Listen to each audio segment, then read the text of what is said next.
industriel européen. Euh, euh, Chaque État contributeur exige une contrepartie directe sur son territoire, par exemple en matière d'emploi. C'est ce qui explique que Airbus ne couvre à l'origine que 4 pays européens. Et la même logique a borné l'intégration européenne des programmes d'armement et en fait a contribué à renforcer l'échelle atlantique, dont témoigne par exemple l'achat de l'avion américain Lockheed F-35 par un certain nombre de pays européens. Alors, effectivement, il y a un certain nombre d'évolutions aussi qui peuvent éventuellement contribuer à résoudre cet écueil. Et je pense notamment au texte dit de la boussole stratégique, actuellement en discussion à Bruxelles, et qui vise à définir les orientations de la politique de sécurité et de défense commune de l'UE. Il me semble, et c'est pour ça que je suis particulièrement heureux que M. Hans-Dieter Heumann soit là parmi nous ce soir, parce que l'une des clés de cette évolution viendra probablement de l'Allemagne. Et à cet égard, le fait que la guerre en Ukraine a déclenché, au fond, j'allais dire, la fin des tabous en matière de politique extérieure de l'Allemagne, peut être un encouragement sur le chemin de la construction de cette Europe comme puissance militaire. C'est pour ça que je suis extrêmement heureux de pouvoir écouter ce débat et d'y assister, même à distance. Je vous remercie. Merci beaucoup, Monsieur le Directeur, cher Jean-Philippe.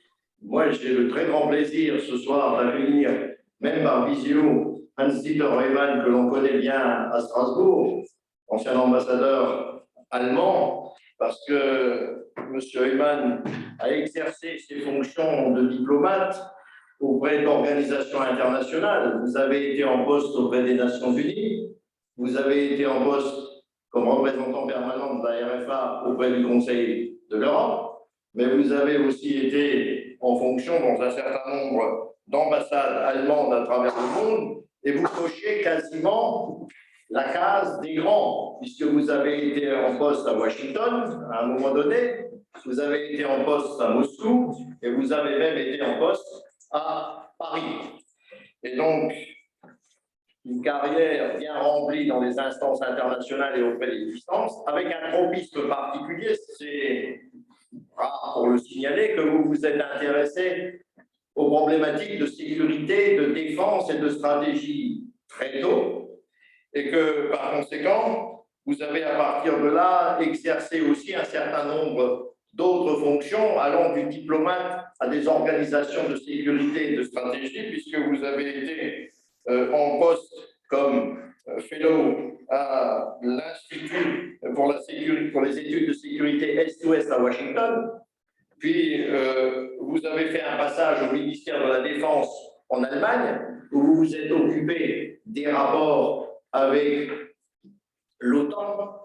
Et vous avez eu aussi, pendant quelques temps, un siège au Conseil de sécurité franco-allemand. C'est dire l'expertise sur ces questions stratégiques internationales que vous concentrez à travers votre carrière.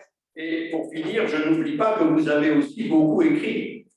Vous avez publié un certain nombre d'ouvrages. D'abord, une biographie de Hans-Dietrich Genscher, votre patron à une certaine époque, mais surtout le dernier ouvrage que je voudrais mentionner, qui est sorti en 2020 et qui s'appelle Strategische Diplomatie, Europas Chance in eine multipolare Welt, où vous essayez d'analyser un peu ce positionnement et ces problématiques de l'Europe dans la sécurité internationale qui reviennent cruellement sur le devant de la scène et que vous aviez exposé déjà dans cet ouvrage de 2020. Alors, je suis très heureux que l'on se voit même par vidéo, parce que nous nous sommes vus quelques fois au cours de notre vie en présentiel, et je vous donne tout de suite la parole pour un exposé introductif d'une quinzaine de minutes avant d'entamer le dialogue avec les représentants de Sciences Po Forum ce soir et association avec laquelle nous organisons ce cycle, au même titre que l'association MIRA des étudiants en master de relations internationales. Hans-Dieter, vous avez la parole. Bonsoir Sylvain et monsieur le directeur, et merci pour cette très aimable introduction. Vous m'entendez? Oui. Vous m'entendez bien. Oui, je suis très heureux d'être de retour à Strasbourg, au moins virtuellement.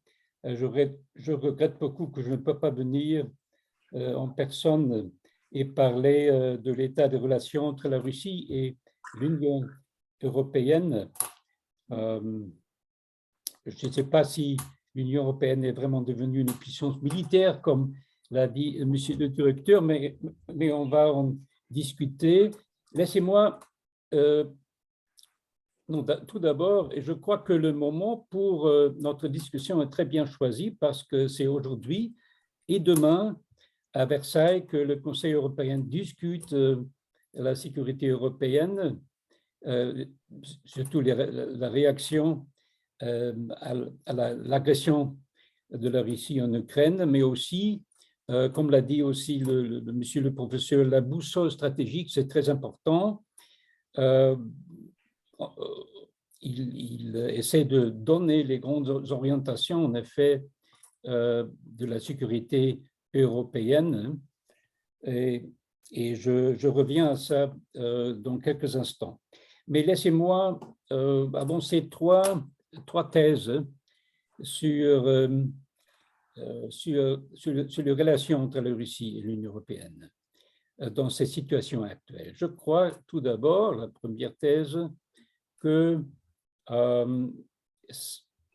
dans cette crise, l'Union européenne est vraiment devenue un acteur stratégique.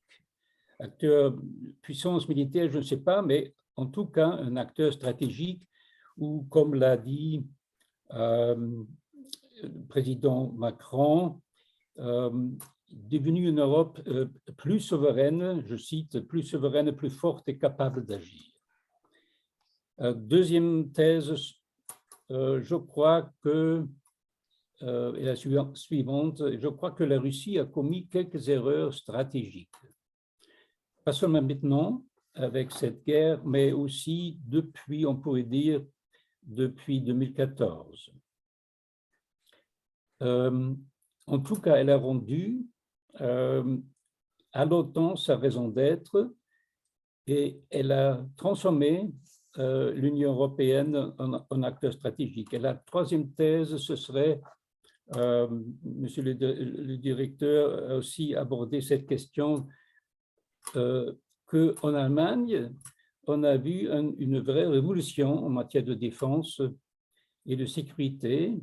C'est bon pour la défense européenne parce que la France et l'Allemagne, avec ça, sont plus sur la même ligne sur la sécurité européenne. Je parle de la décision du chancelier, ou l'annoncement de créer un fonds spécial, ça ne fait pas partie du budget militaire, mais un fonds spécial de 100 milliards d'euros pour la Bundeswehr et d'augmenter les dépenses. Maintenant, je parle du budget militaire, d'augmenter à 2% du produit interne. C'est-à-dire, pour revenir à la question, en très peu de temps et avec une cohésion remarquable, l'Union européenne a pris de mesures très importantes en réponse à la crise. Le directeur l'a mentionné, les sanctions économiques sont très importantes, j'aimerais ajouter ça, parce que restreindre l'accès de la Russie à certaines technologies sensibles, surtout utilisées dans le secteur de l'énergie, ça touche au cœur de l'économie russe, ce qui est le secteur d'énergie. Aussi, les restrictions financières, l'interdiction des transactions avec la Banque centrale, si avec ça, la Banque centrale n'a plus ses ressources à disposition, par exemple, pour soutenir le rouble. Et le rouble est en chute libre, ce qui aura un impact sur la population. Et les sanctions individuelles contre les oligarches pourrait être, il faut le suivre de très près, pourrait être un test sur la loyauté envers Poutine. Et quelques-uns parmi les oligarches se sont déjà exprimés d'une manière très critique. Pas seulement sur la guerre, mais aussi sur le système Poutine. Par exemple, Oleg Deripaska, qui est très important en tant qu'oligarche.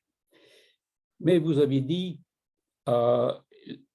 cette décision, l'aide financière de l'Union européenne à l'envoi d'armes létales aux forces ukrainiennes, c'est vraiment, ça veut dire, c'est vraiment briser un tabou.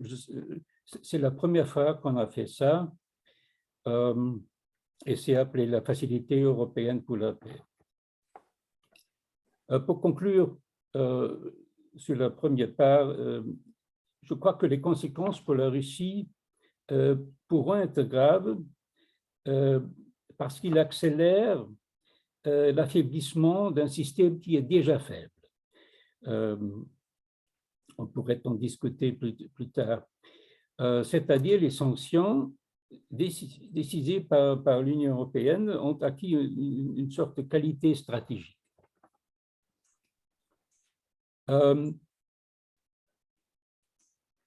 Deuxièmement, je dirais, dans cette perspective historique, il faut maintenant constater pour l'Union européenne que les approches envers la Russie entamées jusqu'à maintenant, et ils sont tous échoués.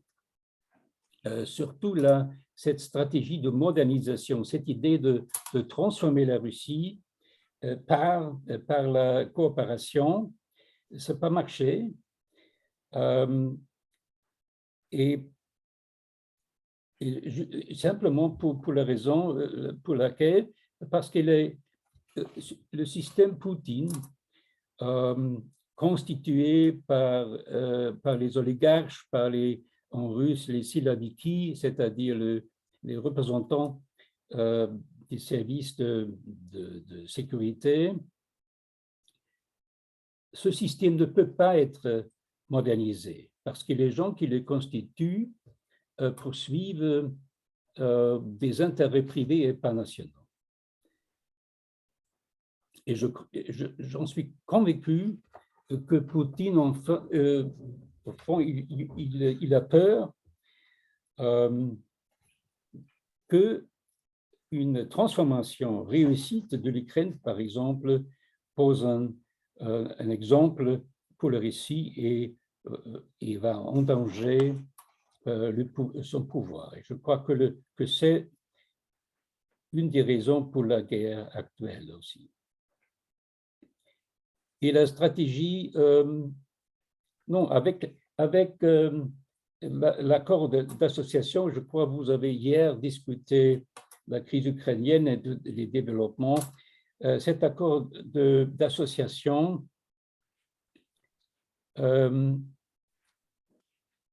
où le refus, précisément le refus du président à cette époque, Yanukovych, de signer cet accord, a montré que déjà en 2014, l'Union européenne est devenue une sorte d'acteur stratégique et la stratégie globale de l'Union européenne de 2016 a mis l'accent sur les accords de Minsk après l'annexion illégale de la Crimée par la Russie et la guerre en Donbass et les efforts de négocier un statut spécial pour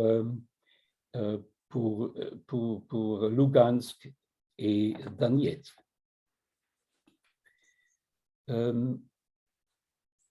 et la stratégie globale de l'Union européenne de 2016 met l'accent sur l'accord, mais aussi sur le renforcement de la résilience, un point qui se trouve maintenant, qui fait partie de la boussole stratégique maintenant. Je reviens à ça plus tard. Et propose une coopération sélective. C'était dit déjà en 2016. Et à ce point, j'aimerais dire que pour comprendre ces relations, il faut aussi comprendre les relations entre l'OTAN et la Russie.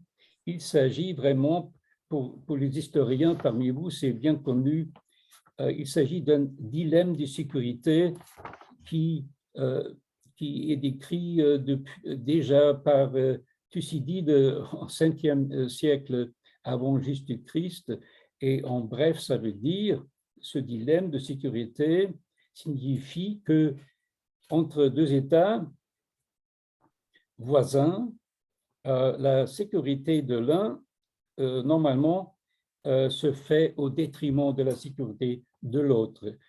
Je crois que c'est au cœur de tous les problèmes que nous avons avec la Russie maintenant. Et finalement, le vieux rêve d'un ordre de sécurité pan-européenne dont la Russie fait partie aussi est obsolète parce que la Russie se considère grande puissance eurasienne et plus moyenne puissance européenne. Pour finir, le nouveau rôle de l'Union européenne, il faut suivre de très près la discussion sur la boussole stratégique qui, dont une première version va être présentée, je crois, le 24 mars, donc dans 2 semaines. Comment il est marqué par les expériences qu'on a faites dans cette crise ukrainienne. Alors, avec ça, j'aimerais conclure et je vous remercie de votre attention.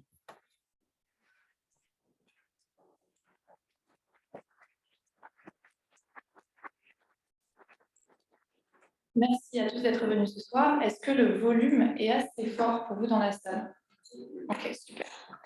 Donc, merci, Monsieur Heumann, de votre mot d'introduction. Nous avons commencé le cycle des conférences du Festival de géopolitique sur la thématique de la Russie avec la crise ukrainienne hier soir avec Monsieur Jacques Faure.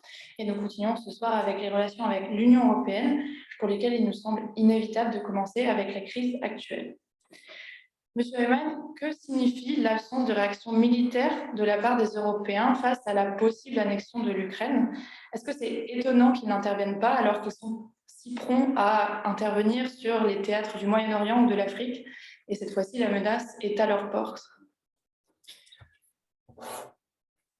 Excusez-moi, le son est vraiment très mauvais. C'est haché. J'ai très bien compris, entendu le directeur des sciences politiques, mais je ne vous comprends presque pas. Parce que c'est pas... Ok. Alors... Est-ce que vous... Peut-être... mieux quand je parle un peu plus fort ou pas? Oui, je vous entends, mais c'est haché, parce que quand vous parlez... Allez lentement. Okay. Interrompu de temps en temps. C'est vraiment très difficile à entendre. Que signifie l'absence de réaction militaire de la part des Européens alors que l'Ukraine est menacée d'être annexée et qu'ils ont tendance à être plutôt prompts à intervenir sur des théâtres d'action tels que le Moyen-Orient ou l'Afrique? Si j'ai compris bien, vous avez posé la question de savoir pourquoi l'Union européenne n'intervient pas dans cette guerre en Ukraine, c'est vrai? Oui. Oui. Très bien. Tout d'abord, c'est l'OTAN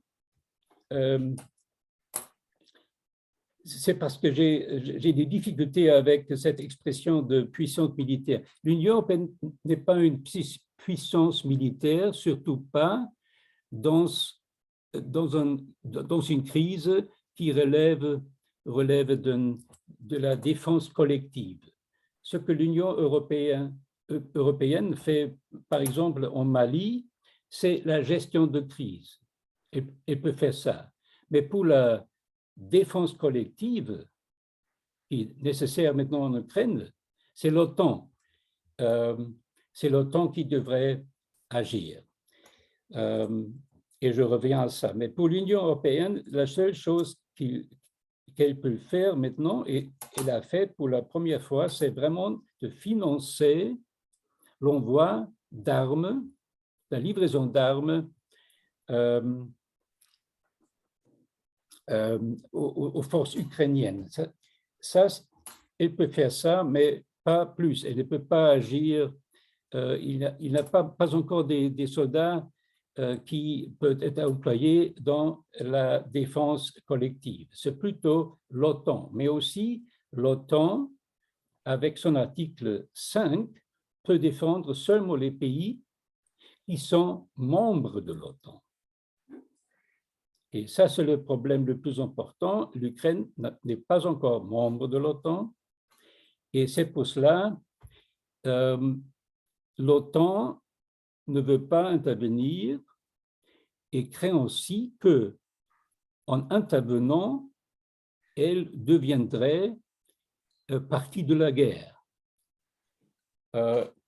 Et ce qui pourrait entraîner une réponse de la Russie jusqu'au complot des armes nucléaires. C'est pour cela que l'Ukraine a toujours demandé l'adhésion à l'OTAN, qu'on a discuté au sommet de l'OTAN 2008. Et là, dans le communiqué de ce sommet 2008, vous trouvez la phrase suivante, et je le cite par cœur, la Géorgie et l'Ukraine deviennent, je cite, c'est une citation, deviennent membres de l'OTAN. Pour les Russes, c'était clair, c'est une décision d'avoir l'Ukraine comme membre de l'OTAN, mais en fait, c'est ce qui s'est passé, c'était que la France et l'Allemagne ont empêché de mettre en œuvre le procès de l'adhésion. Et c'est la situation. L'Ukraine n'est pas membre de l'OTAN et l'OTAN peut défendre les pays baltes, la Pologne et tout ça, mais pas l'Ukraine pour éviter qu'ils deviennent partie de la guerre. Et donc, si la réponse de l'Union européenne n'est pas une réponse militaire, est-ce qu'elle doit consister en l'adhésion de l'Ukraine au sein de l'Union européenne? Encore, c'est très difficile à écouter. Répétez la question, s'il vous plaît. Est-ce que la réponse de l'Union européenne doit consister en l'adhésion de l'Ukraine au sein de l'Union européenne? Ah, merci. J'ai bien compris que oui, elle a demandé l'adhésion à l'Union européenne et je répondrai deux choses. La première, c'est il y a un procès, une procédure qui a déjà commencé, c'est-à-dire la première étape serait que la Commission examine si l'Ukraine remplit les critères de Copenhague. Ce sont les critères de l'Union européenne de 1973, je crois, et ça peut durer 1 ou 2 ans. Et après, les chefs d'État, le Conseil européen va décider si l'Ukraine peut obtenir un statut de candidat. Et, par exemple, la Turquie a reçu ce statut de candidat dans les années 90 et il n'est pas avancé. C'est-à-dire, c'est la procédure bureaucratique, si vous voulez, technique. La deuxième chose que j'aimerais dire, il faut, à mon avis, vraiment un signal politique que l'Ukraine a une perspective d'adhésion à l'Union européenne. On a fait ça déjà, je vous rappelle, dans les années 80, oui, 1980, on a donné à la Grèce, par exemple, à l'Espagne, qui était dictature à cette époque, la perspective d'une adhésion à l'Union européenne pour l'encourager, la transformation de ce pays. C'est-à-dire, on a fait déjà cette expérience et j'aimerais qu'on donne maintenant un signal fort à l'Ukraine qu'il a une perspective de l'adhésion. Et en plus, dans les négociations en cours maintenant entre l'Ukraine et la Russie, cette perspective peut servir aussi dans les négociations, peut servir pour les négociations aussi. Parce que je ne crois pas que dans les négociations avec la Russie, on peut tenir cette position que l'Ukraine sera membre de l'OTAN, mais cette perspective d'adhésion de l'Union européenne, je crois, serait très importante. On aimerait profiter d'avoir votre point de vue d'Allemand ce soir pour évoquer précisément la réaction allemande à l'invasion de l'Ukraine par la Russie. On a coutume de dire que l'Allemagne est une grande puissance économique, mais un nain géopolitique. Et le discours du chancelier Scholz le 27 février au Bundestag a tranché avec cette tradition allemande. Il est à ce titre tout à fait intéressant, tout à fait exemplaire. Et M. Scholz, le chancelier Scholz, a repris l'idée de Zeitenwende, donc de changement d'époque, pour justifier un engagement sans précédent de l'Allemagne. On parle de livraison d'armes, on parle de sanctions économiques accrues, on a un renforcement massif de la Bundeswehr, comme vous l'avez déjà mentionné dans votre introduction. Quel est votre regard sur ces mesures, ainsi que sur cette nouvelle position ou cette tentative de positionnement plus fort sur la scène géopolitique de l'Allemagne? D'ailleurs, je vous ai mieux compris maintenant. Vous m'avez entendu dans la salle? Oui. Parfait. Allez-y, je vous en prie. Merci. Je suis d'accord avec ce propos, avec cette expression de Zeitenwende. C'est vraiment une Zeitenwende. Je vous donne deux exemples. Je crois qu'il y a deux Zeitenwende dans l'histoire de l'Allemagne en ce qui concerne, en matière de sécurité, en matière de défense. C'était 1994, quand la Cour constitutionnelle a décidé que la Bundeswehr peut être employée dans la gestion des crises. Ça, c'était pas possible avant. À l'époque, c'était pendant les guerres au Balkan, c'était très important. Et maintenant, cette Zeitenwende, c'est parce que on a essayé en Ukraine, la France et l'Allemagne, c'était en format de Normandie, ont essayé de négocier sur le statut du Donbass depuis 2014. C'est-à-dire l'Allemagne a essayé de trouver une résolution pour ce conflit sans emploi des armes, sans vraiment avoir une dissuasion pour une attaque. Et évidemment, et ce n'était pas possible parce que pour les Russes, les négociations Minsk sur le statut du Donbass, c'était seulement un moyen pour influer la politique à Kiev. Ils ne sont pas arrivés à faire ça. Maintenant, avec l'Allemagne, elle n'a pas vraiment, comme beaucoup, pas croyé, ils étaient surpris par la guerre, ça c'est clair.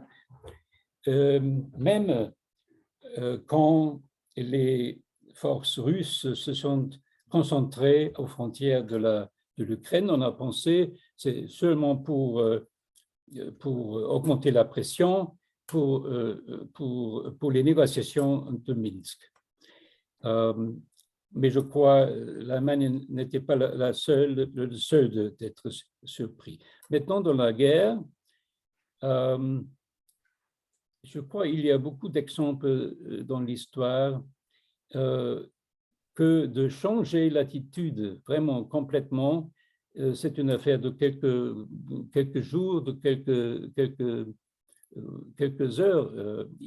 Évidemment, le chancelier n'a même pas consulté ce partenaire dans la partie vert.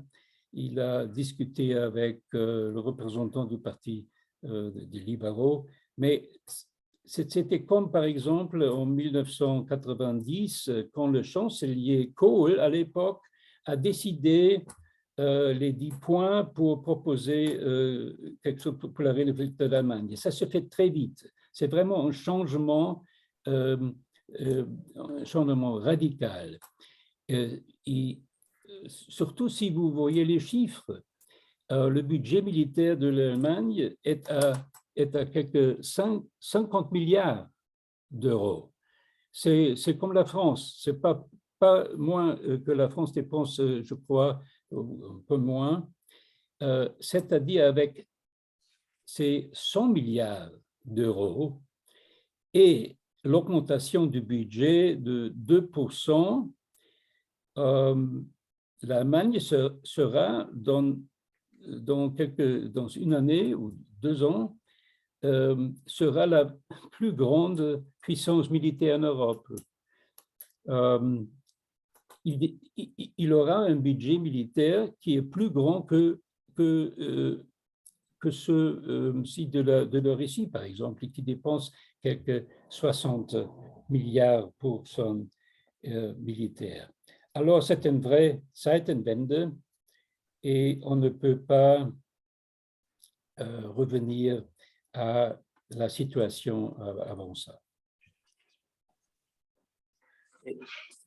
On dit souvent que la société civile allemande est particulièrement pacifiste. Est-ce que vous pensez qu'elle sera prête à accepter ce changement d'époque?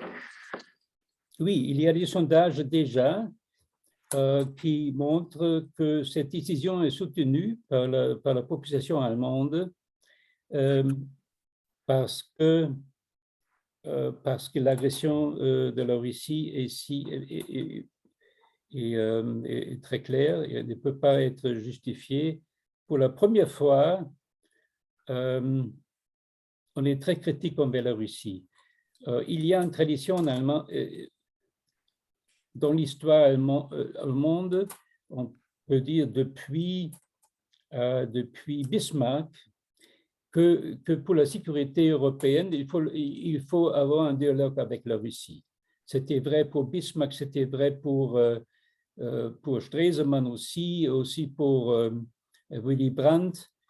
Et cette tradition était nourrie par des considérations stratégiques d'une part, mais aussi par des considérations économiques. Le gaz, on avait toujours des contrats de très longtemps, de long terme, des contrats de long terme avec la Russie depuis les années 70. c'est-à-dire la Russie était un fournisseur du gaz fiable. C'était les considérations stratégiques et économiques. Et pour la première fois, ça s'est mis en doute. Et les dernières qui défendent ce dialogue avec la Russie, comme l'ancien chancelier Schröder, ils sont critiqués sévèrement. Vous avez parlé de la réaction de l'Allemagne face à cette crise. Quelle est la réaction des pays de l'Europe centrale et orientale? Est-ce qu'elle diffère de celle de l'Europe occidentale, eux qui font face à la menace de devenir une zone tampon et de peut-être projeter à nouveau cette logique de bloc? Il y a une différence. Les différences entre les pays de l'Est et de l'Ouest en Europe se rapprochent. Il y a un rapprochement en face de l'agression militaire. Et c'est pour cela les décisions prises pour le renforcement du flanc Est les décisions étaient faciles à prendre, il n'y avait pas de différence. Quelquefois, il y a des moments historiques où tout change, même l'attitude de la Pologne envers les réfugiés.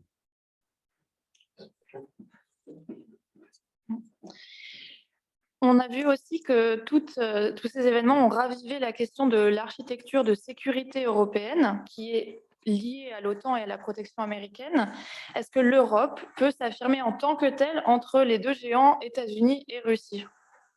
Est-ce que vous pourriez répéter la question? C'était encore acoustiquement, c'est un problème. Oui. C'est les aléas du direct. Ces événements ont ravivé la question de l'architecture de la sécurité européenne. Est-ce que l'Europe peut s'affirmer en tant que telle entre les deux géants, États-Unis et Russie? Oui, je crois que l'ordre de sécurité en Europe va changer complètement, que cette ancienne idée d'avoir une ordre de sécurité pan-européen dont la Russie fait partie, ça c'est fini, ça c'est obsolète, c'est-à-dire on va renforcer la dissuasion, de renforcer le flanc Est. Tout ça s'est passé en réaction à l'agression de la Russie. C'est pour cela que j'ai dit au début que la Russie, en fait, a commis quelques erreurs stratégiques. Mais votre question aussi touche à cette question du monde multipolaire. Oui, je crois que pour l'Europe, maintenant, il faut prendre la décision si on fait partie de cette compétition entre la Chine et les États-Unis et partager cette approche d'une concurrence des systèmes, ou si on veut un monde multipolaire dans lequel l'Europe peut jouer un rôle qui est le sien. Et je crois que la décision est déjà prise. Je regrette beaucoup que les propositions de votre président n'étaient pas répondues avant maintenant, d'avoir une Europe plus forte et plus souveraine. Mais je crois que cette idée, vraiment en Allemagne, influe maintenant l'opinion, même publique, pas seulement la classe politique. Je crois qu'il y a un consensus maintenant pour l'Europe de devenir dans ce monde multipolaire un pôle, pas seulement avec des moyens qui sont les siennes, qui ne sont pas une copie des Américains ou de la Chine. Par exemple, l'approche de l'Europe, c'est vraiment de imposer les standards dans les négociations sur le commerce et tout ça, c'est-à-dire l'Europe devient de plus en plus aussi une puissance normative. Pour s'éloigner un peu plus du sujet sécuritaire et aborder un autre enjeu de la relation Union européenne et Russie, j'aimerais parler de l'enjeu énergétique. C'est un sujet qui va être abordé au sommet de Versailles. Est-ce que c'est possible de se défaire de ce levier d'action énergétique de la Russie? Oui, là encore, vous avez parlé de l'énergie, hein, du rôle oui, là, il y a une vraie différence entre la France et l'Allemagne, la dépendance de l'Allemagne du gaz, par exemple, russe, est à 50%, c'est-à-dire 50% de l'importation du gaz vient de la Russie. Pour la France, c'est tout à fait différent. Et je crois que la la dépendance de la France du gaz, c'est à quelques 17%, c'est-à-dire c'est vraiment différent. Et l'Allemagne a décidé hier, je crois, de ne pas soutenir cette idée de soutenir cette idée d'interdiction des importations du gaz en Union européenne, parce que craint qu'il est trop dépendant du gaz et qu'il ne peut pas remplacer le gaz à court terme. Je crois que c'est une erreur stratégique parce que, encore une fois, après toute cette discussion sur Nord Stream 2, l'Allemagne, encore une fois, s'est isolée parmi les partenaires européens sur cette question. Justement, Nord Stream 2, c'est un projet qui fait beaucoup débat en Allemagne naturellement, même ici en France, on en entend assez régulièrement parler. Donc, c'est ce fameux gazoduc qui relie la Russie au nord de l'Allemagne. Il apparaît assez vital finalement pour l'Allemagne. Là, on sent dans la presse allemande, il y a des craintes que les Allemands ne puissent pas se chauffer correctement l'hiver prochain. Quel est votre regard sur ce projet? Est-ce que vous approuvez la décision de suspendre le chantier par le chancelier Scholz le 22 février dernier, si ma mémoire est bonne? La dernière phrase, je n'ai pas compris la dernière phrase. Vous avez parlé de Nord Stream 2, mais la question, c'est de savoir… Tout simplement, est-ce que vous approuvez la décision du chancelier Scholz d'avoir suspendu les travaux le 22 février dernier? Oui, tout à fait, parce que c'est une question stratégique et pas économique seulement. Et c'est pour cela que je suis tout à fait d'accord avec ça. Ça, c'était vraiment… j'ai parlé de ça, cette tradition d'avoir un fournisseur du gaz fiable. Et c'était pour cela quand l'ancien chancelier Schröder, avec Poutine, a préparé les décisions sur Nord Stream 2. Et le gouvernement a toujours dit qu'il s'agit d'un projet purement économique. Mais au début, dès le début, c'était un projet stratégique parce que en avoir un tube du gaz direct par la mer Baltique, qui n'a plus besoin de traverser l'Ukraine, on a diminué la sécurité de l'Ukraine. C'était stratégique parce que si vous avez des tubes traversant l'Ukraine, pour simplifier la chose, la Russie hésiterait de l'attaquer. Toute cette attaque maintenant, les destructions que qu'ils sont faits en Ukraine maintenant, imaginez d'avoir beaucoup des tubes qui sont contre autant de danger. Dès les débuts, c'était un projet stratégique. Personne ne l'a compris. L'Allemagne s'est isolée parmi les partenaires européens. C'est pour cela que je suis tout à fait d'accord avec la décision de l'arrêter.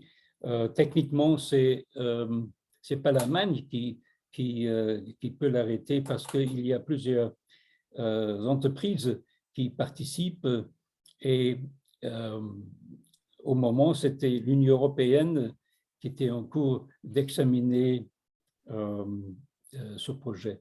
Mais vous avez raison, c'est terminé, je suis d'accord avec ça. Et alors, encore plus dans la polémique, il y a la position de l'ancien chancelier SPD Schröder, qui est membre du conseil d'administration d'entreprises russes, Nord Stream, Rosneft, qui est une entreprise pétrolière, ainsi que Gazprom, qui est une des entreprises phares de ce projet Nord Stream 2. Tout simplement, est-ce qu'il doit démissionner de ses fonctions? Tout simplement que... Doit-il démissionner de ses fonctions? Pourquoi il n'a pas abandonné ses fonctions? C'est ça? Exactement. Oui. Ça, personne ne le sait. J'ai entendu parler aujourd'hui qu'il est à Moscou pour parler au Poutine. Les motifs ne sont pas vraiment... il n'est pas le seul d'être ces institutions au Gazprom et Rosneft et toutes ces entreprises.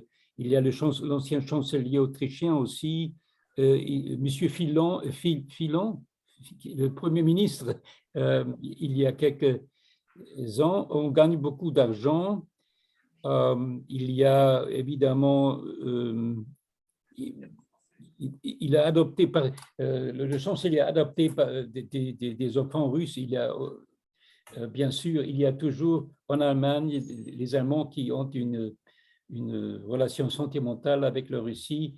Je ne sais pas vraiment s'il est vraiment convaincu, si c'est une conviction qu'il ne faut jamais interrompre les liens avec la Russie. Peut-être c'est vraiment vrai pour lui, mais moi je suis, le professeur Sherman l'a mentionné, j'ai travaillé comme diplomate à Moscou.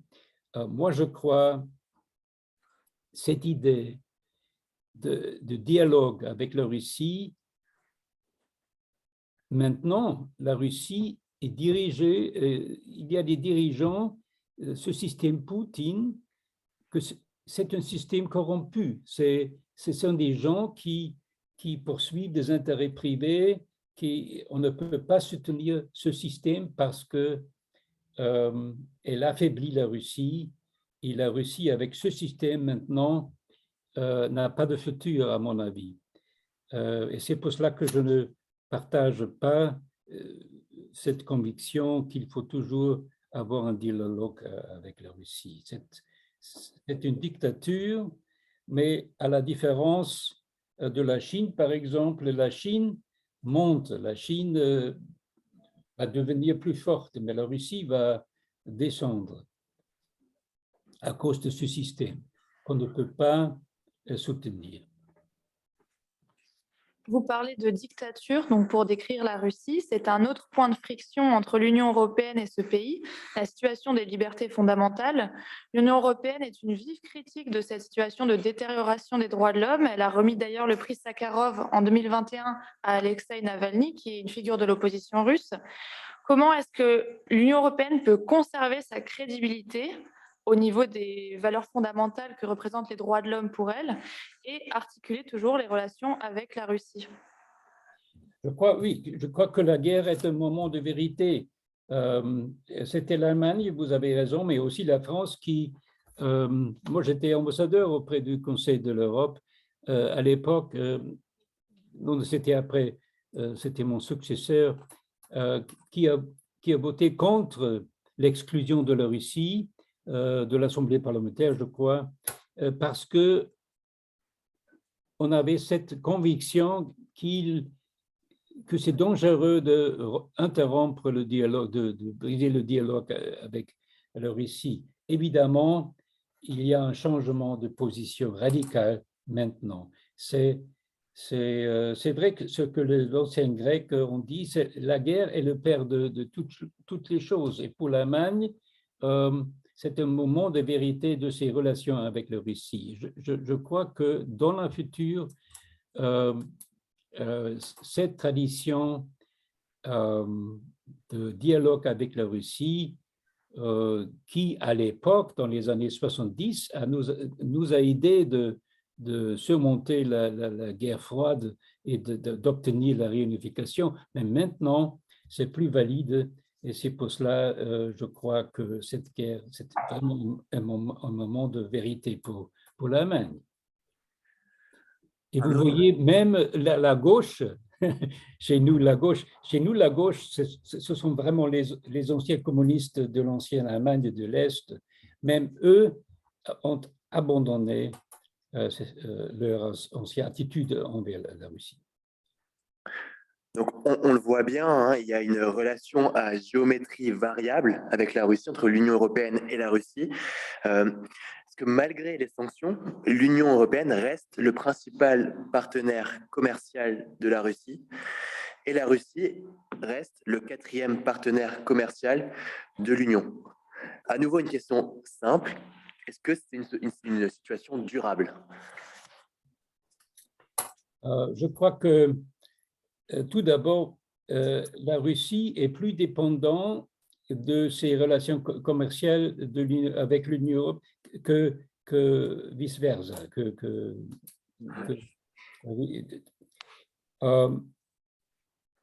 Avec les sanctions, il y aura des nouvelles sanctions. Je crois qu'il y a plus de commerce dans le futur. Aussi, les entreprises allemandes se retirent de la Russie. La Russie a menacé aujourd'hui de nationaliser les entreprises allemandes, c'est-à-dire dans le futur, il n'y aura pas vraiment des liens commerciaux avec la Russie. Et la Russie a l'illusion de devenir un pays autarque. Mais déjà, dans le passé, elle a essayé d'être plus autarque dans quelques secteurs, mais ça n'a pas fonctionné. Par exemple, la Russie est dépendante de l'importation comme j'ai dit, de technologies sensibles pour le secteur énergique. Par exemple, l'exploration offshore. Ça, c'est très difficile, évidemment, techniquement. La Russie est dépendante des technologies pour ça de 90%, c'est-à-dire toute stratégie d'autarkie sera très difficile. Et aussi les sanctions financières. Oui, la Banque centrale a des réserves de quelques 600 milliards de dollars, mais ils sont pas à Moscou, ils sont dans les banques à Paris, à Francfort, c'est-à-dire il ne peut pas mobiliser ses réserves avec les sanctions pour soutenir le rouble. Et si le rouble est en pleine chute, est en chute libre, la population souffre et déjà, il commence déjà à s'interroger sur la guerre. Il y a aussi, naturellement, quand on parle de l'Union européenne, un couple important, évidemment, le couple franco-allemand. Ce couple a connu quelques changements. En Allemagne, avec l'arrivée d'une nouvelle coalition entre donc, les socialistes, les Verts et les libéraux. Du côté de la France, on l'oublie peut-être un peu, mais c'est une campagne présidentielle qui est en cours. Est-ce que cela constitue un frein dans la résolution et éventuellement dans la position européenne, dans l'affirmation européenne dans ce conflit? La dernière phrase, la dernière question. Est-ce que ces changements au sein du couple franco-allemand constituent un frein dans l'affirmation de l'Union européenne dans ce conflit? Je crois que l'Allemagne et la France, depuis quelque temps, se rapprochent. C'était vrai déjà dans la crise de l'euro, par exemple, 2008. À l'époque, le président français, c'était Sarkozy, avait proposé pour la première fois un budget européen, des instruments européens pour gérer la crise, tandis que l'Allemagne a toujours été contre parce qu'elle avait peur qu'elle sera responsable des dettes d'autres pays. Dans cette question, avec le fonds de restriction pendant la crise Covid, a marqué un rapprochement considérable parce que pour la première fois, la Commission européenne peut se refinancer dans les marchés financiers internationaux. Une décision prise par la France et par l'Allemagne ensemble, c'est très important. Et maintenant, avec cette nouvelle attitude envers le militaire et la défense, c'est le deuxième rapprochement entre la France et l'Allemagne, c'est-à-dire si vous faites passer l'histoire de l'intégration européenne, c'était toujours la France et l'Allemagne qui ont fait avancer les choses et je crois qu'ils vont le faire dans le futur parce qu'ils se sont rapprochés dans des secteurs très importants. On vous a beaucoup posé des questions sur la place, le rôle de l'Union européenne et son opinion publique. Mais vous qui avez été en poste à Moscou, comment est-ce que l'opinion publique russe voit l'Union européenne? Est-ce qu'elle en a une image positive d'allié ou plutôt négative d'ennemi?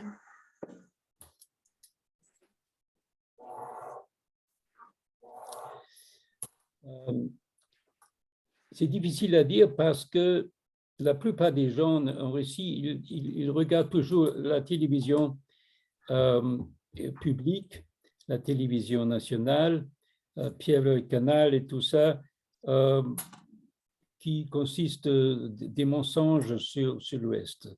C'est vraiment une tragédie que, surtout les plus vieux, qu'ils ont cette vue fournie par la propagande. Mais parmi les jeunes gens qui sont sur Internet et utilisent les médias sociaux, je crois qu'il y a une attitude très favorable à l'Europe, à ses valeurs. Et je ne suis pas sûr si vous avez pour la première fois, il y avait 3 ondes de protestes qui sont très intéressantes. En 2012, après les élections falsifiées, il y avait des protestes à Moscou, quelques 300 000 personnes, c'est déjà considérable. C'était la raison pour laquelle Poutine a commencé à vraiment renforcer ses services de sécurité. C'était depuis 2012. Après, il y avait d'autres. Navalny a aussi suscité des réactions très fortes de la population plus jeune, mais la guerre, c'est autre chose parce que personne vraiment ne veut pas la guerre. Vous n'avez pas très peu de gens en Russie. Il y a des sondages indépendants, la seule une institution qui peut faire ces sondages, j'oublie le nom, Mais vous avez beaucoup de gens qui ne sont pas d'accord avec cette guerre contre un peuple qui était qualifié par Poutine comme un peuple frère, comme des frères, mais aussi la chute du rouble, tout ça, je ne crois pas que vous avez, les gens ne sont pas d'accord. Là, il y a un potentiel parmi la population, mais aussi parmi les oligarques. Ça, c'est très intéressant de voir.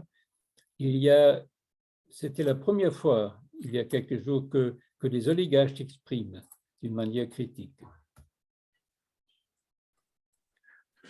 Merci, Monsieur Heumann, d'avoir accepté de répondre à nos questions, d'avoir accepté aussi le jeu de ce Zoom, de cette visioconférence qui est assez complexe. Et là, on va se lancer dans un nouveau défi parce qu'on va prendre des questions de la salle. Alors, je m'adresse maintenant à la salle. Donc, pour ces questions-là, tout simplement, Oui. voilà, c'est ça, on va les relayer. J'ai déjà une question d'un monsieur. Je vous en prie. Oui, merci beaucoup. La question que je me pose, c'est de savoir si nous sommes condamnés à être en conflit permanent avec la Russie. Alors, je me fais le relais de la question de... Pourquoi ? Parce que l'Ukraine a fait partie du monde russophone pendant plus de 1000 ans.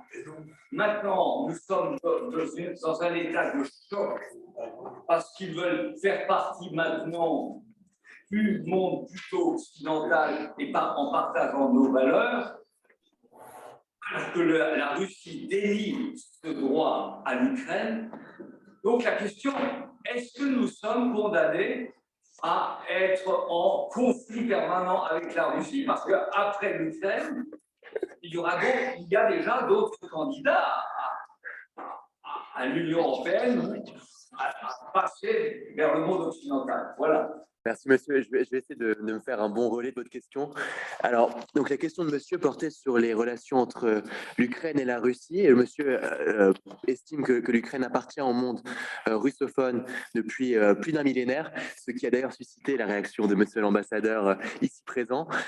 Est-ce que, et la question de monsieur est assez claire, est-ce que nous sommes condamnés à être en conflit avec la Russie? Est-ce que ça vous va comme... En permanence. Un conflit permanent avec la Russie. J'y vois deux questions. La première était si la relation entre la Russie et l'Ukraine, c'est vrai, c'était mon collègue M. Faure. Tout à fait, tout à fait. Il faut poser la question. Oui. Non, c'était un monsieur dans l'Assemblée et monsieur Faure a montré son désaccord quant à l'affirmation que l'Ukraine appartenait au monde russe depuis un millénaire. Voilà, en toute transparence. Alors, les deux questions, la relation entre la Russie et l'Ukraine, la Russie ne comprend pas que l'Ukraine a vraiment trouvé une identité ukrainienne depuis les années 90. Évidemment, c'est très difficile à comprendre, aussi pour Poutine. Ça touche à la question si Poutine est un homme qui pense d'une manière rationnelle. Oui, d'une part, mais d'autre, il y a une vraie obsession avec l'Ukraine. Et c'est pour cela que le conflit est si sévère. Sommes-nous condamnés à un conflit permanent avec la Russie? Je ne crois pas, pour les raisons suivantes. Si le problème entre la Russie et nous, l'OTAN, est un problème de sécurité, on peut le résoudre. C'est pour cela que je parlais de ce dilemme de sécurité. Bien sûr, c'est un problème que, du point de vue russe, que l'OTAN, depuis les années 97, s'est répandu 1000 kilomètres à l'est, jusqu'aux frontières de la Russie.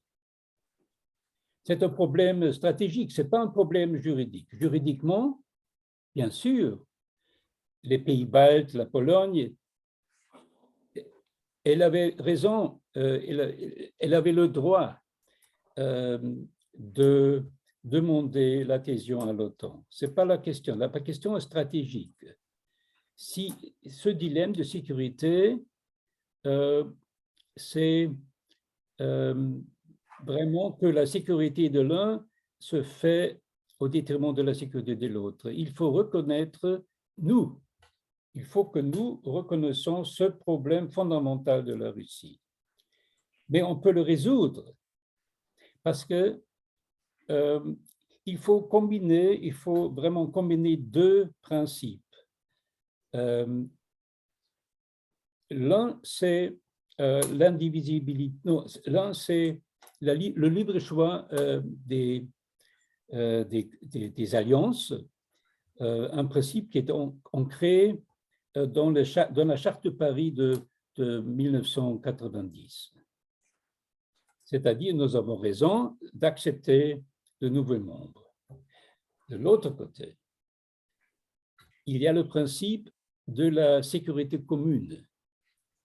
Ça aussi est ancré par exemple, dans le contrat, dans l'accord entre l'OTAN et la Russie. Mais il faut dire, j'admets que nous, l'Ouest, a oublié ce principe. Maintenant, il faut réconcilier les deux principes. On peut le faire par la présence, par la négociation sur la présence militaire, sur la présence des missiles de moyenne portée, sur la présence des forces conventionnelles, combien de kilomètres des frontières. C'est-à-dire, si le conflit entre la Russie et nous, il n'est pas permanent parce qu'on peut négocier la sécurité, mais il faut aussi que nous reconnaissons ce principe de la sécurité commune. Et je suis convaincu qu'une fois la guerre, c'est pas fini, ou la guerre, oui, finie, on va revenir à ces questions. Il se trouve d'ailleurs déjà dans les propos de contrat que la Russie a avancé il y a quelques semaines, vous vous souvenez. D'autres questions? Oui. Alors, moi, j'ai deux questions. Mon première question, est-ce que la guerre en Ukraine va marquer le début de la création d'une armée européenne? Je vais répéter, est-ce que la guerre en Ukraine va marquer le début de la création d'une armée européenne? Et la deuxième question? Et la deuxième question, c'est comment pensez-vous que les gens russes en Allemagne, qui sont plus qu'1 million, les gens russes en Allemagne, peuvent survivre à la vague de russophobie et qui va faire l'Allemagne? D'accord. Donc, nous avons deux questions d'une personne de la salle. La première question, pensez-vous que cette crise ukrainienne va constituer les fondements d'une armée européenne? Est-ce que vous l'avez reçu 5 sur 5? C'est bon. Et la seconde question, donc Madame soulignait qu'il y avait plus d'1 million de Russes en Allemagne et se demandait comment les Russes vont réagir, comment vont-ils supporter la vague de russophobie qui semble assez inéluctable vu le contexte. Oui, je suis convaincu que la crise ukrainienne va faire avancer l'armée européenne, ça c'est sûr.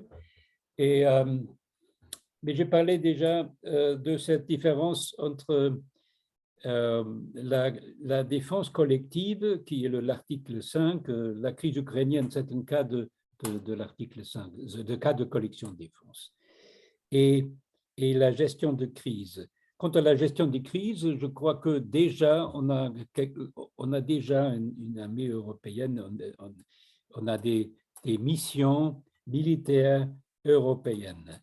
En général, je pense qu'il doit y avoir une division de travail entre l'OTAN et l'Union européenne, et pour simplifier, je propose que l'OTAN s'occupe de la défense collective territoriale et l'Union européenne s'occupe de la gestion des crises. Mais je vous rappelle que aussi dans le traité européen, il y a l'article 42 qui prévoit aussi la fonction de la défense territoriale de l'Union européenne. Mais là aussi, comme je dis avant, il y a un rapprochement entre l'Allemagne et la France parce que la France a reconnu que la défense européenne se fait complémentaire à l'OTAN et l'Allemagne a compris que l'armée européenne ne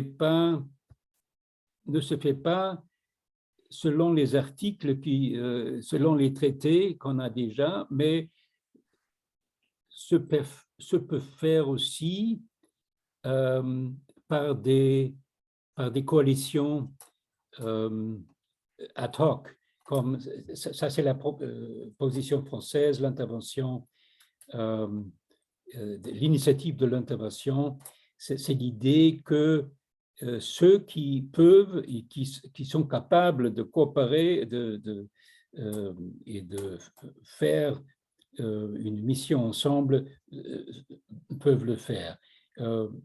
L'Allemagne s'est approchée à cette idée et c'est pour cela, oui,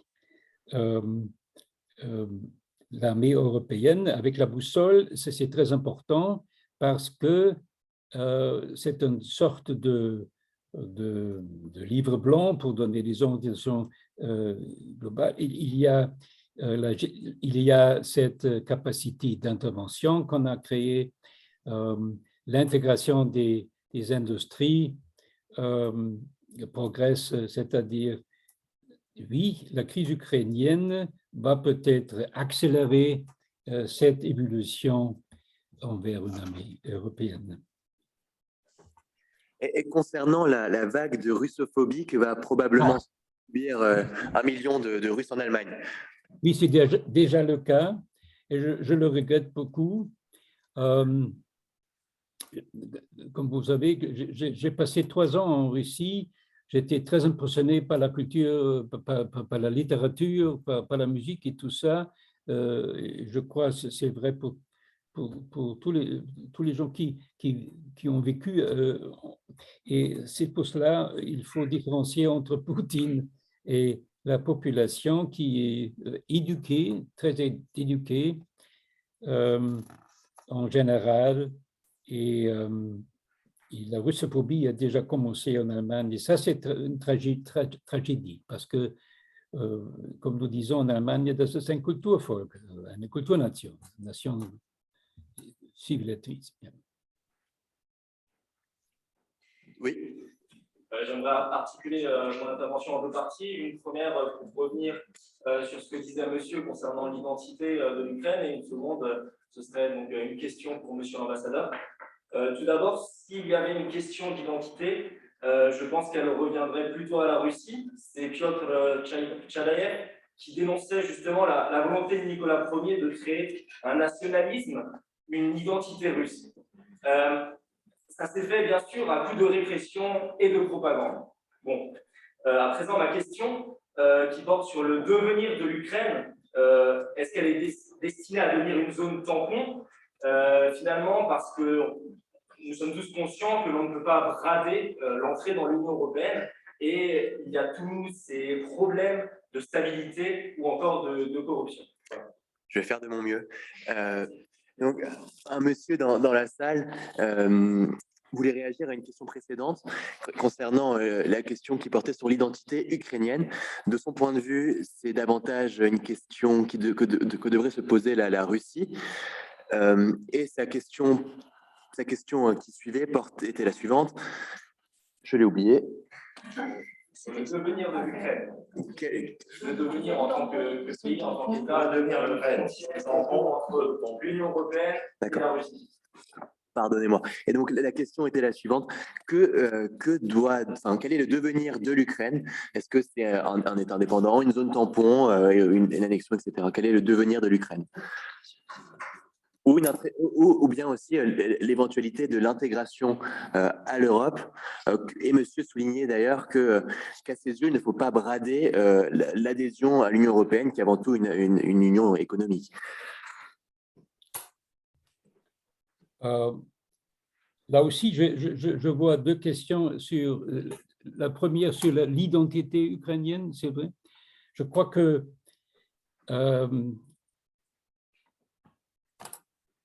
je ne peux pas faire passer toute l'histoire de la Russie, mais c'est clair que l'histoire de la Russie a commencé à Kiev.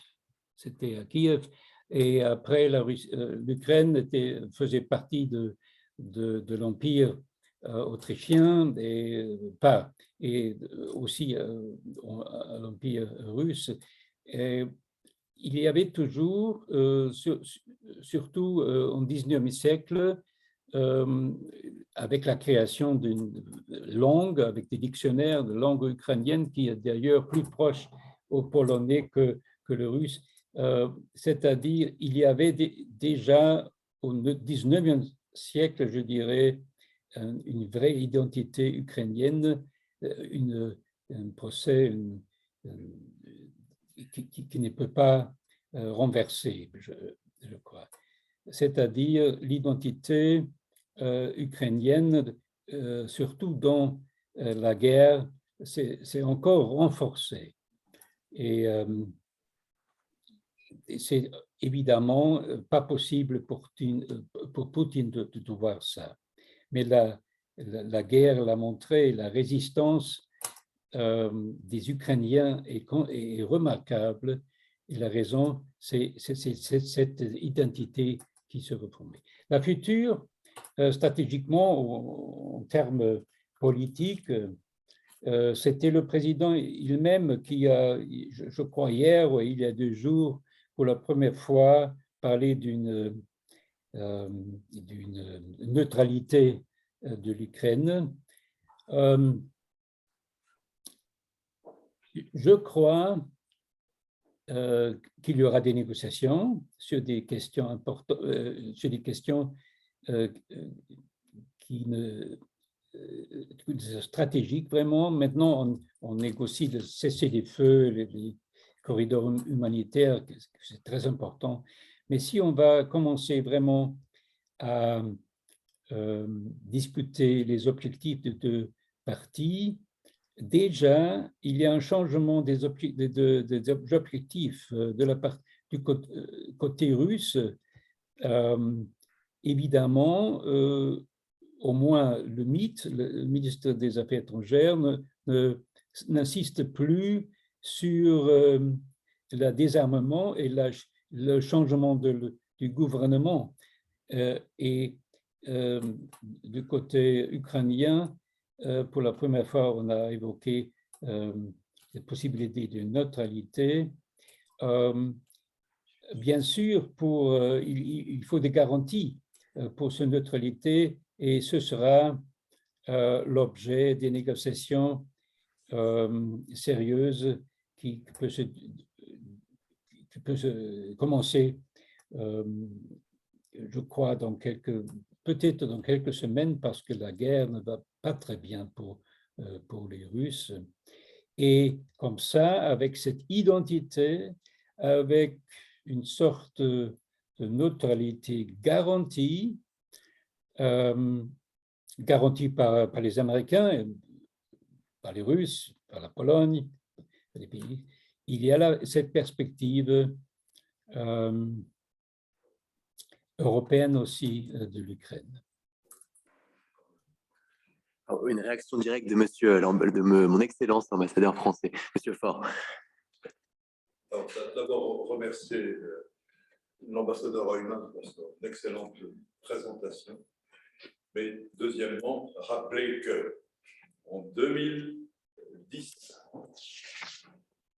non seulement la Russie garantissait par 3 accords la sécurité et l'indépendance de l'Ukraine, mais Yanukovych avait fait de l'Ukraine un régime hors bloc, ce qui ne l'a absolument pas empêché d'être attaqué par la Russie et de se voir prendre la Crimée. Je crois que dans l'état d'esprit des Ukrainiens, il y a une incompatibilité maintenant durable, hélas, entre la notion de neutralité ou de finlandisation et l'idée que ça pourrait leur fournir des garanties en matière de sécurité vis-à-vis de la Russie. Alors, monsieur l'ambassadeur français, d'abord à vous remercier pour votre propos et votre exposé dont il a souligné la grande qualité. Et maintenant, pour sa remarque et ses questions. Alors, il souligne qu'en 2010, il y avait 3 accords qui étaient mis en place, qui ont été mis en place pour garantir la sécurité et l'indépendance, signés par la Russie, et qui ont été violés durant la crise de la Crimée, sachant que Yanukovych, pardonnez-moi, cherchait à mettre en place un régime. Son État était dans un régime hors bloc. Donc, il avait annoncé que son régime était un régime hors bloc, ce qui devait empêcher, de fait, une attaque de la Crimée. On le sait tous, ce n'était pas le cas. Et donc, monsieur l'ambassadeur soulignait qu'il y avait ici une rupture profonde, que ce soit du côté des gouvernements ou de la société ukrainienne, concernant la neutralité, la garantie, ainsi que la relation avec la Russie. Et dernier point, dans la constitution ukrainienne, oui, sont inscrits la volonté d'adhésion à l'Union européenne et à l'OTAN. La constitution. Sachant que la constitution ukrainienne dispose d'une adhésion à l'Union européenne ainsi qu'à l'OTAN. Et la question, c'est de savoir si la neutralité est une option ou quelle est la question? Ne peut pas entrer, ne peut pas être accepté ni par la population, ni par les autorités ukrainiennes. Oui, c'est vrai que la Constitution prévoit cet objectif d'adhésion. Je me suis référé au propos de, je crois que c'était Zelensky ou son conseiller qui a pour la première fois parlé, mais ce n'est pas la Russie qui est la raison pour laquelle Zelensky aurait renoncé l'adhésion à l'OTAN, c'est parce que l'OTAN l'a fait très clair qu'il ne veut pas l'adhésion de l'Ukraine à l'OTAN.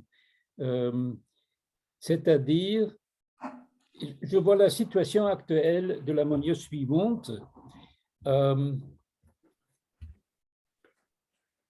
Il y a toujours les deux, les événements sur le terrain, c'est-à-dire la guerre, et les négociations qu'il faut entamer. Il faut trouver un... Et pour Zelensky, il faut maintenant vraiment voir les priorités, évidemment. Il a exclu qu'il accepte l'annexion de la Crimée, ça c'est clair, mais dans les négociations, nous sommes diplomates. Dans les négociations, dans ce cas, qu'est-ce qu'on fait? On le met à l'écart, ce sujet. Pour le Donbass, à mon avis, il pourrait avoir une discussion sur ce que les Russes, ils veulent une indépendance, si je comprends bien, indépendance des républiques séparatistes. Il faut savoir d'ailleurs s'ils se réfèrent au territoire occupé par les séparatistes ou à l'oblast Donetsk et Luhansk. Mais en tout cas, l'indépendance ou un statut spécial. À mon avis, pour les Russes, dans les négociations de Minsk, le statut spécial, c'était seulement un moyen pour avoir une influence à Kiev.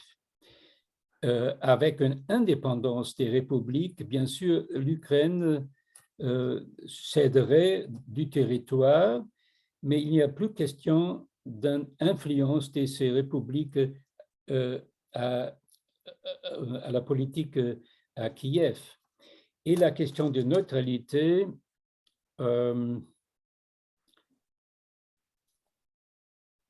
moi, ma position était toujours que c'est très clair la perspective donnée au sommet de l'OTAN en 2008. Et si on aurait mis en œuvre l'adhésion, je ne crois pas qu'on aurait une guerre maintenant. C'est-à-dire, j'étais pour cette perspective sérieuse. La perspective de l'adhésion à l'OTAN, ça fait partie, à mon avis, de la dissuasion pour la Russie. Il aurait peut-être vraiment dissuadé la Russie. Maintenant, c'est trop tard et je me demande pourquoi Zelensky ou son conseiller ont évoqué cette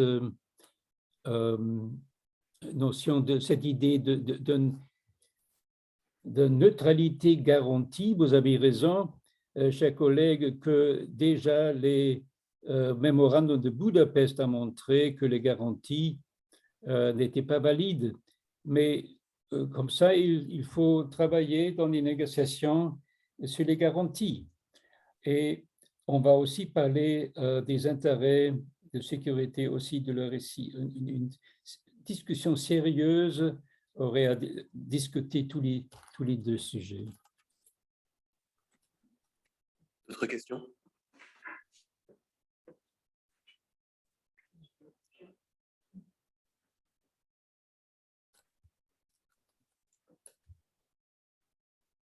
Monsieur l'ambassadeur, je voudrais vous poser de nouveau la question du conglomérat, n'est-ce pas, de tous ces oligarques qui pullulent dans l'Union européenne, dans beaucoup de pays, notamment la Grande-Bretagne, puisque la presse parle, n'est-ce pas, du London-Grad, etc., et qui ont une influence énorme sur toute cette camarilla qui entoure M. Poutine, sans compter, n'est-ce pas, que il semble que les sanctions ne soient vraiment pas prises au sérieux et que ces gens sont très bien installés à des postes stratégiques, n'est-ce pas? Ils sont influents, ils ont caché leur fortune sous des prête-noms, ils sont littéralement,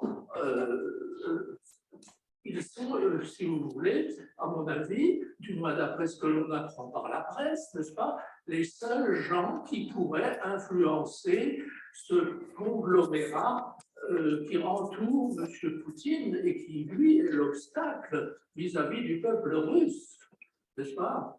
Alors, il y a ce côté-là que je voudrais souligner, n'est-ce pas? Une ville comme Baden-Baden, qui est proche ici de l'Alsace, est une ville où pullulent, n'est-ce pas, beaucoup de ces gens, n'est-ce pas, dont on aimerait bien savoir d'où vient leur fortune, n'est-ce pas? L'Allemagne est aussi, comme la Grande-Bretagne, la France aussi, bien sûr, un repère, n'est-ce pas, de gens qui sont là et qui sont une force.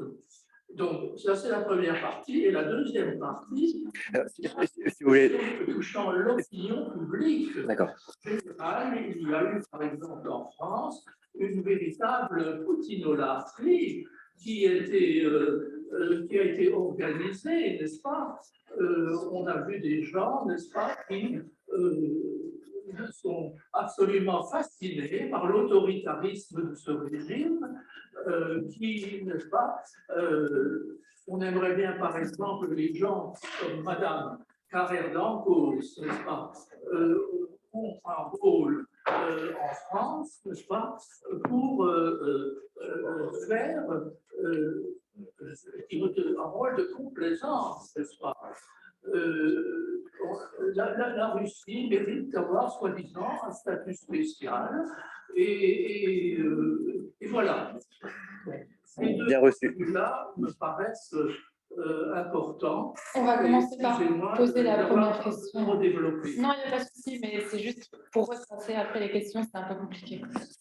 Alors, un monsieur dans la salle voulait vous faire réagir sur 2 points différents. Le premier point consiste le conglomérat, pour reprendre ces mots, d'oligarques russes qui habitent un petit peu partout en Europe. Il évoquait notamment Londres, hein, qu'on appelle dans la presse Londongrad. Il évoquait aussi une ville allemande, Baden-Baden. Évidemment qu'il y a aussi ces oligarques en France. Donc c'était le premier point sur lequel il voulait vous faire réagir. Il estime que ces oligarques sont les seules personnes qui peuvent exercer une influence sur Poutine. Il aimerait avoir votre avis là-dessus. La seconde partie de ses remarques consistait...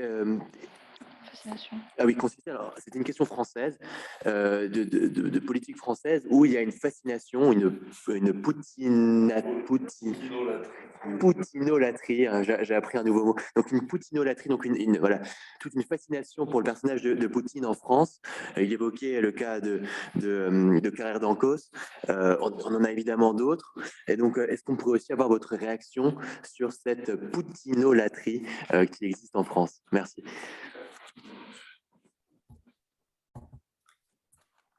Oui, la première question, j'ai compris, c'est de savoir si les oligarches peuvent influer Poutine, c'est ça? Oui, tout à fait. Tout d'abord, je suis tout à fait d'accord avec votre analyse. L'influence des oligarches est vraiment dangereuse. À Londres, ils lavent l'argent et maintenant... Seulement maintenant, c'est seulement maintenant que le gouvernement britannique prend des mesures contre les oligarches, mais aussi à New York, d'autres places. Ça, c'est très dangereux. Peuvent-ils influer Poutine? Je crois que Poutine, comme tous les dictateur dans l'histoire, on peut le lire dans les drames de Shakespeare, à la fin, ils sont entourés par des gens qui ne l'informent pas très bien. C'est-à-dire, Poutine, très longtemps, il a écouté ses services de sécurité, mais des amis russes, j'entends parler de la situation que Poutine il ne va pas voir beaucoup de gens, c'est-à-dire c'est très difficile de l'influer, d'être proche de lui, mais pour la première fois, des oligarches s'expriment.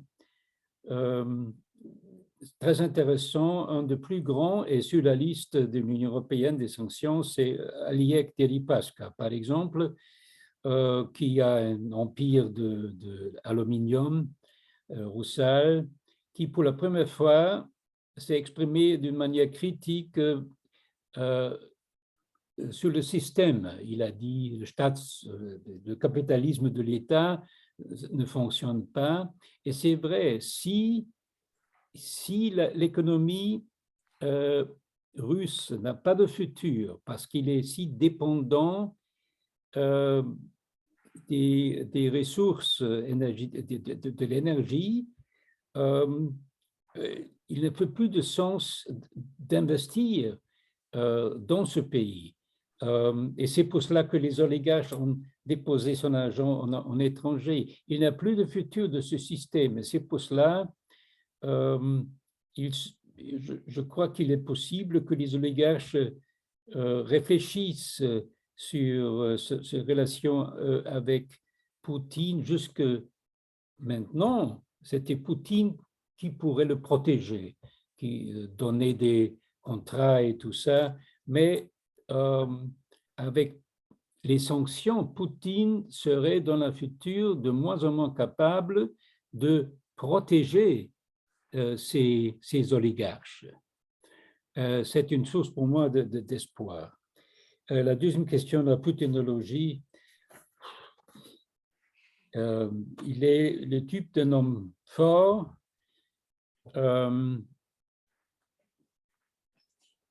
peut-être c'est ça, l'attraction qu'il peut, mais il se révèle de plus en plus faible. Il commet des erreurs stratégiques. C'est pour cela que je crois que son image, son rôle, qu'est-ce qu'on dit en français, va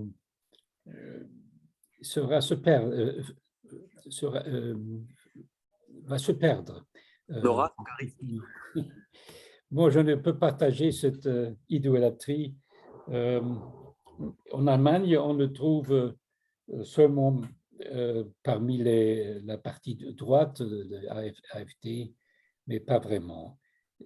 En Allemagne, c'est surtout ces relations sentimentales avec les Russes, la culture russe et la musique, c'est beaucoup joué dans les... C'est autre chose. Il n'y a pas de poutinologie ici. Une dernière question, assez rapide. Oui. Moi, ma question concerne le regard africain. Nous avons vu beaucoup de pays africains au sein de l'Assemblée générale des Nations unies qui se sont abstenus.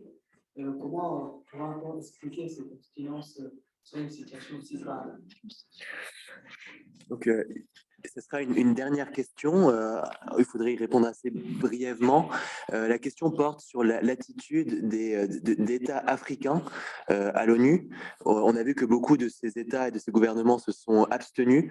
Quel est votre point de vue sur cette attitude?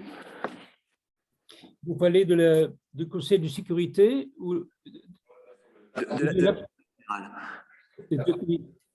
Oui, je trouve très important, si j'ai bien compris votre question, vous parlez du Conseil de sécurité et la vote contre la Russie, avec les contre la guerre, et avec l'abstention je crois, de 3 pays qui étaient la Chine. Alors, pardonnez-moi, je me permets de vous interrompre. La question portait sur les discussions qui ont eu lieu à l'Assemblée générale des Nations unies, où de nombreux États africains se sont abstenus durant les votes. Quel est votre regard sur cette attitude des États africains? Alors, vous parlez de l'Assemblée générale avec les 141 États qui ont voté contre la Russie. Je crois que c'est une majorité qu'on avait pour la première fois dans l'histoire de l'ONU. Ça fait très clair que la Russie est vraiment isolée. Mais si je peux ajouter l'abstention de la Chine, c'est très important parce qu'il y a un partenariat entre la Chine et la Russie et on pourrait s'y attendre que la Chine vote oui pour être vraiment à la côté de la Russie. Il n'était pas.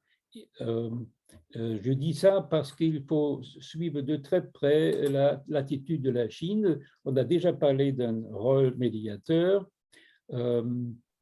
avec Macron et notre chancelier qui ont discuté ça avec Xi Jinping, le chef d'État.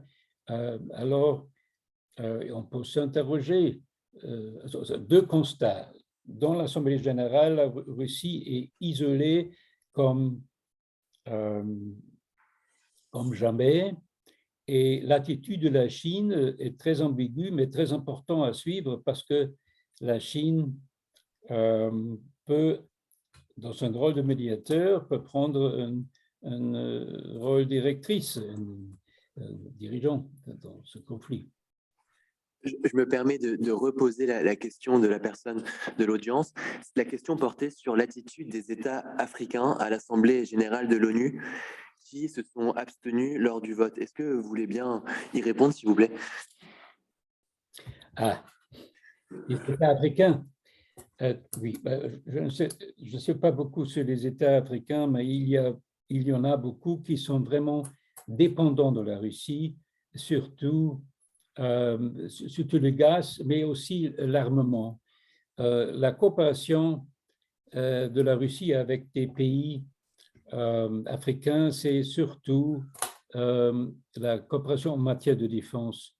Et c'est pour ça, je crois, que beaucoup, c'était pas beaucoup, mais quelques-uns qui se sont abstenus.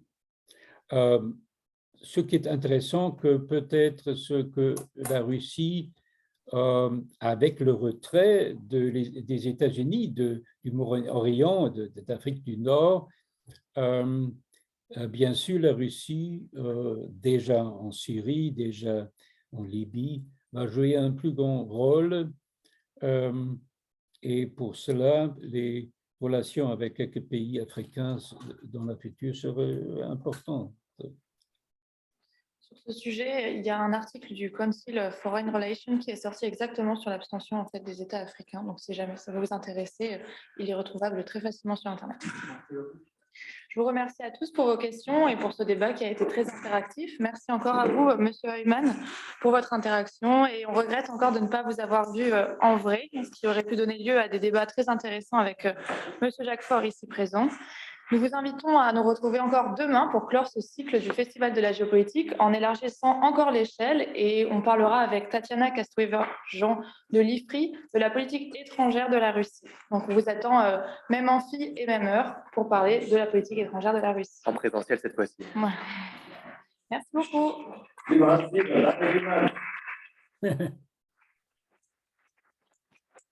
Merci beaucoup.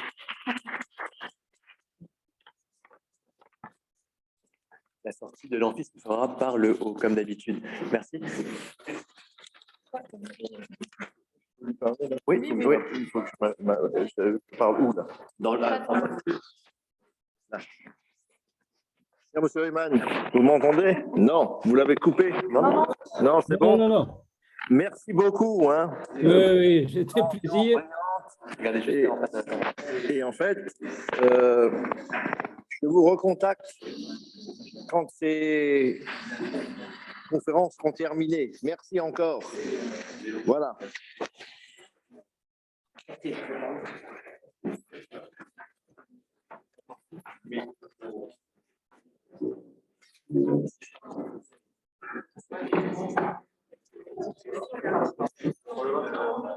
fait, par le bas.